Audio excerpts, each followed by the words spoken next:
저는 이 부흥에 대해서 오랜 세월 동안 참 기도하고 우리 시대에 이 부흥이 임할 수 있기를 정말 간절히 기도하고 또 이것을 전했습니다. 이 부흥에 대해서 제가 눈을 뜨게 된 것은 상당히 오래됐습니다. 1988년에 부흥에 대해서 눈을 뜨고 그 다음에 대학생 사역, 청년 사역을 하면서 하나님의 이 부흥을 전하고 기도하고 하나님께서 말씀 사역을 인도하시고 하시는 이런 일들을 경험하면서 우리 시대에 하나님께서 영광스러운 부흥을 주실 것이다 라고 하는 소망을 가지고 지금까지 지냈습니다. 누군가 저에게 부흥을 보았느냐라고 묻는다면 아직까지는 보지 못했다 이렇게 말씀드리겠습니다만은, 그러나 우리 시대에 하나님께서 부흥을 주시겠는가라고 묻는다면 과연 하나님께서 부흥을 주실 것이다 라고 말씀을 드리겠습니다. 부흥이 임하는 것은 시대 상황과 연관이 되어 있습니다.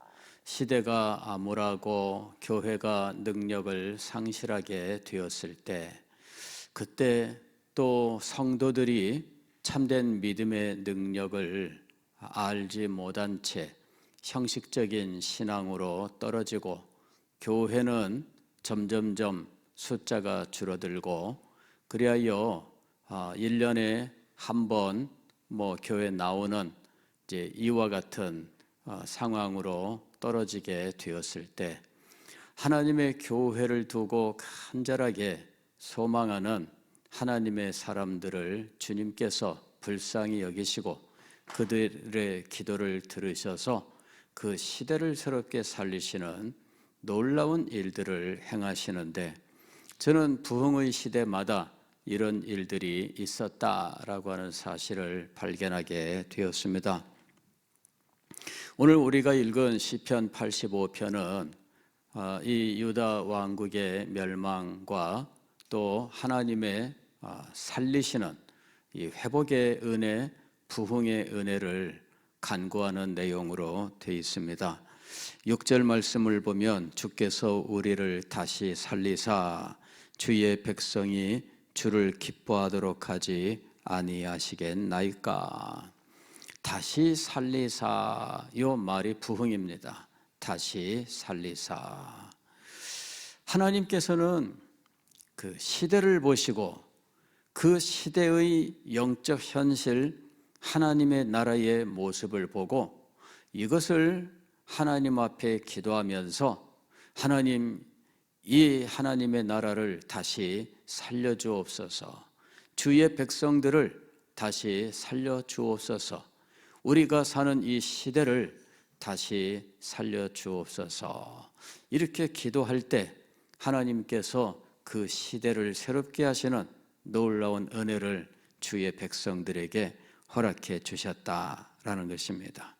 부흥에는 항상 시대를 향한 하나님의 뜻이 나타났다라는 것입니다.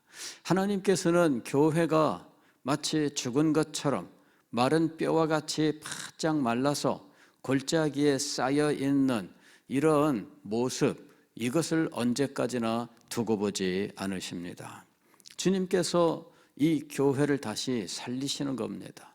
그래서 우리는 교회가 능력을 상실하게 될수록 하나님의 부흥의 때가 가깝다라고 하는 사실을 믿고 기대해야 하는 것입니다. 흔히들 그런 말이 있지 않습니까? 밤이 깊으면 새벽이 가까웠다 이렇게 얘기하는데, 교회가 영적으로 무능하고 영적으로 메마르게 되면 하나님의 부흥이 가까웠다라고 하는 사실을 우리는 기억해야 된다라는 것입니다. 평양 대부흥이 일어났을 때, 그때 참 우리나라라고 말하기는 좀 어렵죠. 한반도 땅에 대한조선이라고 하는 나라가, 대한제국이라고 하는 나라가 있었습니다. 그리고 이 나라가 멸망하고, 그리고 일제 식민 통치기가 있고, 그 다음에 대한민국이라고 하는 현재의 나라가 세워지게 된 겁니다.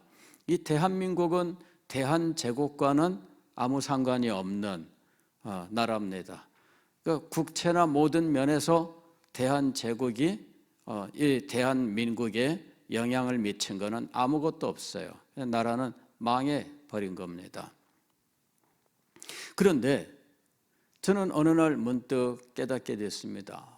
세상에 1907년 평양 대부흥이 있던 그때 대한제국이라고 하는 이 나라는 멸망을 앞에 두고 있는 참 비참한 가운데 있었구나 하는 것을 깨닫게 된 거예요.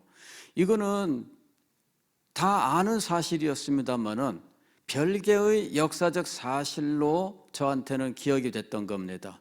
한국사에서 진행되는 역사 연대, 이 역사 상황이 있습니다. 그리고 1907년 평양 대부흥이라고 하는 한국 교회사 속에 사건이 있었습니다. 근데 이것을 저는 별개의 것으로 기억하고 있었던 겁니다. 그러나 어느 날 이것이 하나로 통합되는 경험을 하면서 그 시대 대한제국의 이 백성들, 그 백성들은 정말 소망이 없고 암울한 가운데 있었다 하는 것과, 교회는 교회대로 선교사들이 와서 복음을 전했지만 참 힘들고 어려운 가운데 있었다라고 하는 사실, 선교사들은 선교사들대로 이 버거워하는 가운데 있었고, 한국인 신자들은 한국인 신자들대로 선교사들과 화합하지 못하는 이런 문제들을 가지고 있었다 하는 것입니다. 그런데 교회적으로도 이러한 문제들이 있는가 하면, 교회 외적으로 교회가 자리 잡고 있는 그 시대가 정말 암울하게 짝이 없는 상황이었던 겁니다.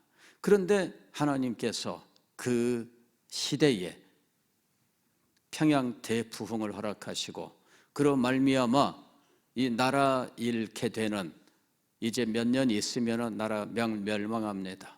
그러한 이 땅에 정말 하나님께서 부흥으로 새로운 소망을 주셨더라 하는 것입니다. 얼마나 놀라운지 몰라요. 그 시대는 참 암울한 시대입니다.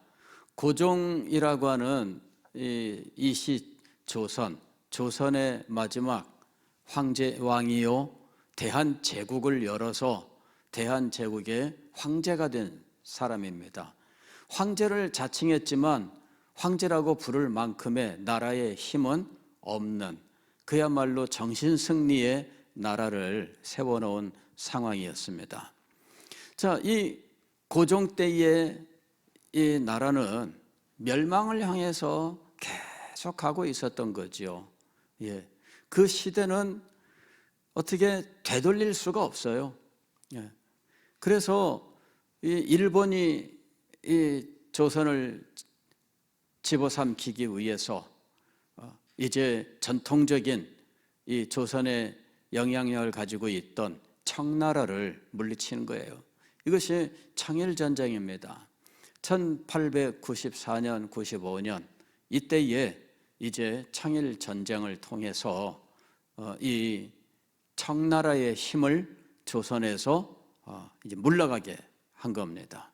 그리고 그 당시에 이제 남쪽으로 내려오던 러시아를 물리치는 일은 1904년에 러일 전쟁을 통해서 이제 러시아를 물리치게 됩니다.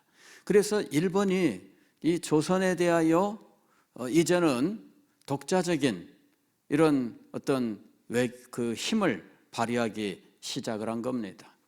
그래서 이 열강들도, 미국도 그렇고 영국도 그렇고 이제 이 조선은 그냥 일본 몫이다 인정하는 이런 상황입니다. 그래서 1905년에 을사보호조약이라고 하는 것을 체결하면서 조선으로부터 이 외교권을 박탈하는 겁니다. 나라의 명칭은 있는데 외국과 외교는 할 수 없어요. 외교의 권한은 일본에게 있다 이렇게 된 거예요. 그래서 외국과 외교를 할 수 없는 것은 나라가 아닙니다. 그러니까 이미 벌써 그때 나라는 끝난 거죠. 그냥 허수아비 왕이 존재하고 있는 거예요. 고종 황제라고 하는 사람이 있었지만 그러나 이미 외교권이 없는 나라가 됩니다. 그리고 1907년에는 군대 해산이 이루어지게 되는 거예요. 그래서 외교권을 뺏긴 데다가 2년 후에는 자기 군대조차도 해산시켜서 이제는 국방의 권한도 없는 상황이 되어버립니다. 그리고 고종이 퇴위되고 그 아들 순종이 이제 마지막 왕이 되는 거예요. 그리고 나서 3년 후에 1910년에 나라가 망하게 되는 거죠.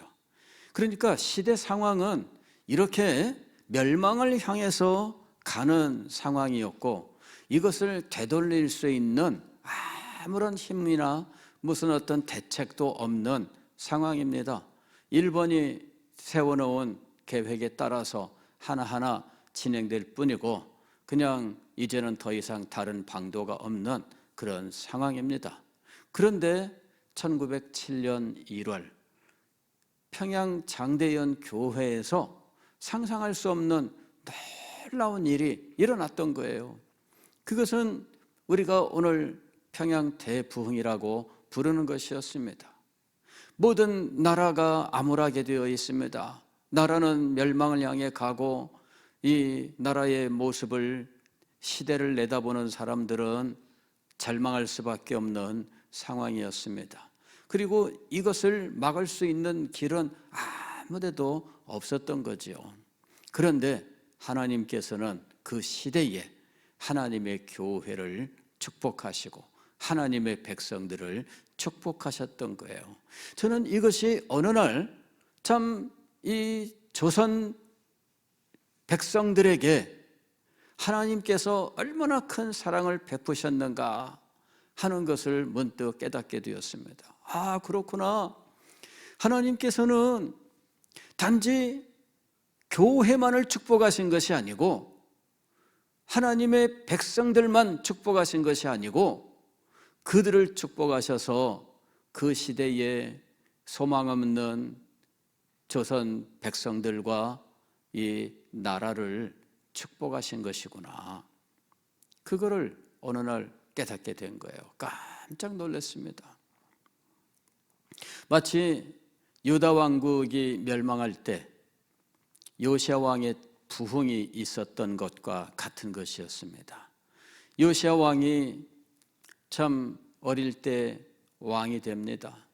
그리고 그가 믿음으로 성장하면서 이제 하나님을 잘 섬기기로 다짐을 해요. 나중에는 성전을 보수하다가 성전에서 율법책을 발견하고 이 율법책을 읽고 얼마나 통곡하는지 지금까지 이 하나님의 말씀을 외면한 채 하나님의 백성으로 자처하고 살아왔구나. 유다가 하나님의 백성이라고 자기들이 그렇게 자부심을 가지고 큰 소리치며 살았지만 그러나 하나님의 말씀은 그 안에 없었어요. 그걸 깨닫게 되니까 너무나 애통하는 거죠. 그래서 울고 이 말씀을 모든 백성들에게 읽어주니 모든 백성들도 그제서야 이리 우리가 하나님의 말씀 없이 살았구나, 하나님의 말씀이 이런 것이구나 하는 사실을 깨닫게 됩니다. 그래서 놀라운 부흥이 유다 왕국에 임하게 되고 그들은 말씀을 읽고 보니 유월절, 유월절이 바로 임박해 있구나 하는 사실을 알게 돼요. 그래서 그들이 유월절을 지키기로 하는데 역사 속에서 그와 같은 유월절을 지킨 적이 없더라. 그러니 얼마나 많은 세월 동안 유월절을 잊어버린 채 살았을까? 유월절을 잃어버리고 살았을까? 등 비참한 거지요. 요시야 왕 때에 놀라운 부흥이 일어나게 됩니다. 그런데 불행하게도 요시야 왕은 국제 정세 속에서 이 자기가 바벨론 편에 서느냐 애굽 편에 서느냐, 이 국제 정세 속에서 애굽 편을 듭니다. 그리고는 그만 애굽 편에 드는 것이 아니라 애굽과 바벨론이 서로 패권을 다투는 그 가운데에서 괜히 어떤 이 자존심을 지킨다고 할까? 그러다가 사실은 죽게 돼요. 무슨 일이냐면은 애굽이 바벨론을 공격하기 위해서 군대를 일으켰는데 이 군대가 지중해 해안길을 따라서 북쪽으로 올라가게 됩니다. 오늘날 지금 이스라엘 전쟁하고 있는 그 가자 지구, 거기가 바로 그 지역입니다. 그 지역을 북쪽으로 통과해서 올라가는데 이 요시야 왕이 애굽 왕한테 왜 우리 땅을 함부로 지나가냐 이렇게 된 거죠. 이래가지고 군대를 끌고 나아가서 애굽 군대 앞을 가로막은 거예요. 이래가지고 애굽과 전쟁이 일어났습니다. 그리고 결국은 요시야 왕이 그 전쟁 와중에 활에 맞아 죽게 되는 거예요. 어디서 화살이 날아왔는지는 모르지만은 화살이 막 날아다니는 그 와중에 요시야 왕이 화살을 맞았는데 피를 많이 흘려가지고 결국은 죽게 돼요. 이래가지고 요시야 왕이 타고 있던 이 병거를 이제 끌고 그냥 막 예루살렘까지 오는데 바로 왕이 예루살렘까지 막 밀고 나오는 거죠. 그러니까는 이제 바로가 유다 왕국의 왕을 새로 세우게 됩니다.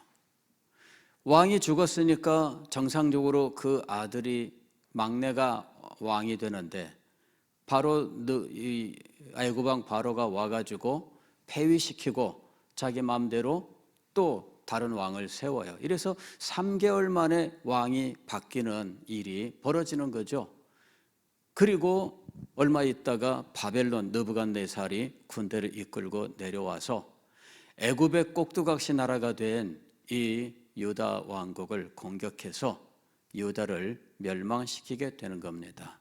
그리고 그때 이 다니엘 선지자 이런 사람들이 청년 시절에 20세 혹은 17세 이런 아주 새파랄 때에 포로로 끌려가게 되는 거예요. 그런데 요시야 왕이 죽고 바로에 의해서 애굽의 위성 국가가 세워지고 바벨론 느부갓네살이 오고 하는데 그 시대가 3년 사이에 그 일들이 벌어지는 거예요. BC 609년에 요시야 왕이 죽고 그리고 나서 3년 만에 바벨론이 쳐들어오고 그 다음에 바벨론 느부갓네살이 애굽 왕이 세운 왕을 폐위시키고 자기 뜻대로 왕을 세우고 돌아갔는데 그 자기가 세운 왕이 계속 애굽 편을 드니까 다시 와가지고 이 왕을 포로로 붙잡아가는 거죠. 그가 바로 여호야긴 왕입니다. 그리고 이 왕이 포로로 붙잡혀갈 때 그때 포로로 잡혀간 사람들은 에스겔 선지자예요. 이 에스겔 선지자가 25세 때 그 일이 발생하게 됩니다. 그리고 바벨론에 끌려가서 5년 후에 이제 에스겔 선지자는 30살이 되어서 하나님께 선지자로 부름을 받고 그 다음에 7년 후에 있게 되는 이제 예루살렘 성전의 최종 함락, 이것을 앞에 두고 이 예루살렘 성전 함락의 의미에 대해서 이제 에스겔 선지자가 말씀을 전하는 사역을 시작하는 거예요. 성전이 무너질 것인데 이 성전이 왜 무너지느냐? 하나님의 영광이 떠날 것인데 왜 하나님의 영광이 떠나는가?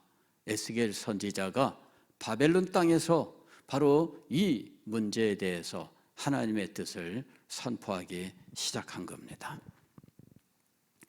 보세요, 여러분. 요시야 왕의 부흥이 어느 날 저는 요시야 왕을 공부하다가 하나님께서 바벨론에 의해서 나라가 망하고 포로로 붙잡혀가고 그 다음에 그 시대에 애굽으로 피난 가고 하는 이런 일들이 일어나게 되는데 그 일 전에 요시야 왕의 부흥이 있었다 하는 것입니다. 물론 요시야가 하나님 앞에 기도했지만 하나님께서 요시야에게 말씀하십니다. 이 나라 망하는 것은 이제는 되돌릴 수 없다. 이 나라는 반드시 망한다. 다만 내 눈으로 망하는 것을 목도하지는 않게 하겠다. 그리고는 하나님께서 요시야 왕을 불러가신 거예요. 39살의 요시야 왕이 활에 맞아 죽습니다. 그런데 이 부흥은 그러면 왜 있었느냐 하는 거죠. 나라는 망할 겁니다. 이 망하는 것은 이거는 정해놓은 것이고 이제는 되돌릴 수 없다. 그런데 왜 부흥은 주셨을까요? 망할 건데 왜 부흥은 주셨을까? 제가 거기에 마음이 딱 닿은 거예요. 왜 부흥을 주셨으면 하나님께서 이 나라를 멸망시키려고 했지만 너를 보아서 이 나라를 멸망시키지 않고 다시 살리겠다. 그 증거가 부흥이다. 이랬으면 좋겠는데 그게 아닙니다. 부흥은 주셨는데 나라는 망한다는 거예요. 도대체 이 부흥은 무슨 의미일까? 알고 보니까 이 부흥을 경험한 세대가 바벨론 포로기에 하나님의 뜻을 깨닫고 하나님의 백성으로서 순결함을 추구하는 이 일을 하게 되었던 거예요. 이런 일이 없이 나라가 망했다면 어떻게 되었을까? 이런 일이 없이 나라가 망했다면 그러면은 그 백성들 가운데 신앙적으로 새롭게 할 수 있는 내적 능력이 없기 때문에 그들에게는 아무런 소망이 없는 겁니다. 그러나 부흥을 경험했습니다. 나라가 멸망했을 때 그들은 하나님께 묻는 겁니다. 하나님, 왜 이런 일이 우리에게 일어났을까요? 그럴 때 그들은 이 모든 일은 너희와 너희 조상들의 잘못 때문이다. 그들이 하나님의 언약을 저버렸고 그들이 하나님의 말씀을 저버렸고 하나님 나라 백성으로서 그들의 지위와 그 정체성을 상실했다. 그들은 말씀에 순종하지 않았다. 이 사실을 그들은 깨달을 수가 있었고 그리하여 바벨론 포로 기간 동안에 그들은 하나님의 나라 백성으로서 우리는 바로 서야 되겠습니다. 이러면서 하나님 나라 백성으로 새롭게 되는 이러한 일들을 시도하게 되었던 것입니다. 그리고 그 일들이 다니엘 선지자나 에스겔 선지자나 이런 사람들의 말씀 선포 속에서 그들에게 깨달음이 임하게 되는 겁니다. 그리고 이와 같이 역사 해석을 하게 되면서 나라가 망하게 된 것은 우리가 하나님의 백성으로서 하나님과 맺은 언약을 저버렸기 때문이며 하나님의 말씀을 저버렸기 때문이다. 그러므로 우리가 하나님의 나라로 회복되기 위해서는 하나님의 말씀을 순종하고 언약을 회복해야 된다라고 하는 이와 같은 역사 해석을 가지게 되는 겁니다. 그리고 이 역사 해석을 자신들의 믿음으로 가지고 그리고 그곳에서 70년이 지난 후에 다시 예루살렘으로 돌아와 성전 건축을 하게 되는 겁니다. 요시야 왕의 부흥은 무슨 의미가 있었는가? 나라가 망하게 되었을 때 그 의미를 깨닫고 하나님께로 돌아가게 하기 위해서 하나님께서 그 백성들 가운데 은혜를 베푸셨던 거예요. 어느 날 저는 1907년 평양 대부흥이 요시야 시대의 부흥과 얼마나 비슷한가 하는 사실을 깨닫게 되었습니다. 아, 그렇구나.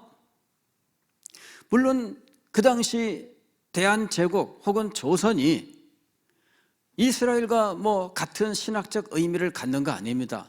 그러나 역사적으로 이 땅에 살고 있는 백성들이 정말 비천하게 살아가고 나라는 멸망을 향해 달려가고 있고 아무런 소망도 없는 그런 상황 속에서 하나님께서는 정말 교회를 새롭게 하시고 은혜를 베푸시고 그리하여 이 나라 이 백성들에게 소망을 주시고 그리고 그 후에 역사를 하나님께서 이 교회가 주도해 나갈 수 있게 하셨다라고 하는 것을 보게 된 거예요.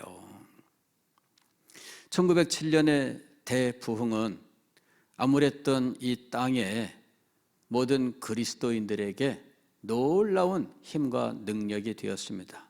그리고 그 부흥의 불길이 평안도 지방, 황해도, 경기 지방으로 계속 불부터 번져가면서 그들은 하나님의 은혜를 소망하면서 교회가 새롭게 되는 놀라운 은혜를 입게 되는 것입니다. 그리고 1909년부터 1911년 나라가 멸망하는 1910년 한일 합방이라고 하는 요 와중에 1909년과 1911년 요 3년 사이에 교회는 100만인 구령운동이라고 하는 것을 시작하게 되는 겁니다. 그래서 3년 동안 100만인 구령운동, 즉 100만 명을 복음화시키자라고 하는 거죠. 그래서 이 목표를 가지고 그리스도인들이 복음을 들고 나간 거예요. 얼마나 그 시대에 그것이 아니었으면은 그 시대에 얼마나 비참한 상황 가운데에서 낙심하고 절망 가운데 있었을까. 그런데 이 땅에 소망을 가진 사람들이 존재했습니다. 절망의 땅에 소망을 가진 사람들이 있었어요.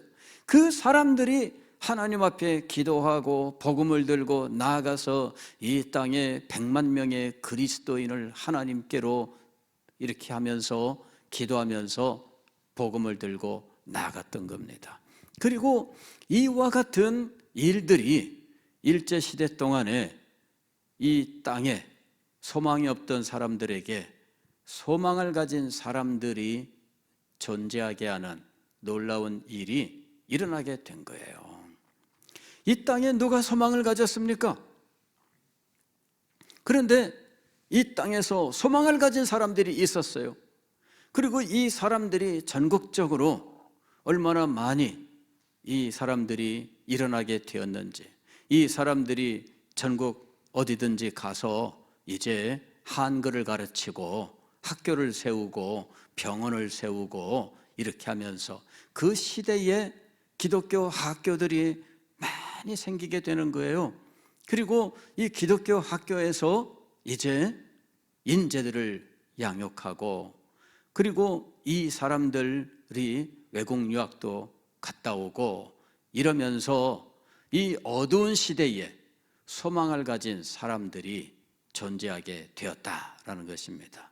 그리고 이 소망을 가진 사람들이 해방이 되었을 때 대한민국을 세우는데 결정적으로 쓰임을 받게 되는 것입니다. 교회가 소망 가운데 있었어요. 교회가 소망 가운데 복음을 들고 나아갔습니다. 그리고 이 복음으로 인재들을 양육했습니다. 그런데 이 모든 일들이 어디로부터 비롯된 것인가? 1907년 평양 대부흥으로부터. 물론 그 이전에 복음이 들어왔기 때문이긴 합니다만은 아직도 연약하고 아직도 부족하기 짝이 없는 상황이었습니다. 그런데 그들이 힘을 얻고 능력을 얻고 소망을 간직하고 나아갈 수 있었던 그 배경은 무엇이었는가? 1907년 평양 대부흥이었다라는 것입니다. 저는 이 평양 대부흥의 이 역사적 의미를 깨닫게 되었을 때 전율을 했어요. 하나님께서 정말 이 땅에 소망 없는 자들에게 이 놀라운 역사를 베풀어 주셨구나. 다 낙심하던 그때에 소망을 가진 사람들을 만들어 놓으셨구나. 그래서 그들이 3년 후에 나라가 멸망하는 그러한 와중에도 100만인 구령운동을 한 거예요. 혹자들은 그렇게 이야기합니다. 나라가 망하는데 교회는 전도만 했다. 그게 마치 못할 일을 한 것처럼 그런 식으로 말하는 사람들이 있습니다. 그러나 여러분, 그건 어리석은 거예요. 역사를 주관하시는 하나님께서 소망하는 이 땅에 소망을 가지고 용기 있게 일어나게 하시기 위해서 이 사람들을 세워놓으신 겁니다. 그래서 그들이 그 어둠의 시대를 이겨나갈 수 있었던 거예요. 어떤 사람들은 그렇게 이야기합니다. 그 시대에 교회는 총칼 들고 일제 대항하지 않았다. 아닙니다, 여러분. 교회는 총칼보다 더 능력 있는 것을 가지고 그 시대를 이겨내고 있었던 거예요. 오늘 우리는 우리 시대에 하나님께서 부흥을 주실 것인가? 저는 우리 시대에 부흥을 주실 것으로 믿습니다. 이 시대가 얼마나 어려운 시대입니까? 그런데 이 시대를 이기기 위해서 우리가 할 수 있는 일은 무엇일까요? 우리가 할 수 있는 일은 없습니다. 이 시대를 이기기 위해서는 하나님의 부흥이 임해야 됩니다. 다만 우리가 할 수 있는 일은 이것을 소망하고 이것을 열망하면서 하나님 앞에 기도하는 것입니다. 다만 우리가 할 수 있는 일은 하나님께서 이 땅에, 아니 우리 교회에 부흥의 은혜를 베푸신다면 이 부흥의 은혜를 받아 하나님의 뜻을 이룰 수 있는 준비를 하는 것입니다. 그 준비는 무엇일까요? 참된 교회를 이루는 것입니다. 참된 교회를 이루는 것이 하나님이 이 땅에 부흥을 주시는 것을 기다리는 우리의 자세인 것입니다. 오늘 이 밤에 우리가 기도할 때 바로 이 문제를 위해서 함께 기도하기를 바랍니다. 참 교회는 말씀으로 이루어집니다. 말씀에 참된 선포가 있어야 됩니다. 모든 성도들이 말씀에 큰 은혜를 받고 성도의 교제가 온전하게 이루어져야 됩니다. 그리고 온 성도들이 하나님의 영광을 소망하며 찬양하는 영광스러운 예배의 자리로 나가야 됩니다. 그 모든 일들이 우리 가운데 있어야 돼요. 이것을 위해서 기도해야 됩니다. 우리 교회가 부흥을 기다린다면 이것을 준비하고 있어야 됩니다. 말씀에 참된 선포가 있고 진리에 참된 교제가 있으며 하나님의 영광을 찬양하는 영광스러운 예배가 있어야 합니다. 이것이 우리가 준비해야 될 것들이에요. 부흥을 위하여 기도하는 사람들은 이곳으로 나가야 됩니다. 우리 교회가 나가야 될 방향입니다. 진리에 참된 선포, 그리고 진리에 교제의 탁월함, 그리고 영광스러운 찬양의 예배, 이것이 우리가 나아가야 될 길입니다. 이렇게 준비된 곳에 하나님께서 부흥을 내리시고 사용하시고 역사하시면 이 시대를 새롭게 하시고 시대를 이기는 놀라운 은혜가 임할 줄 믿습니다.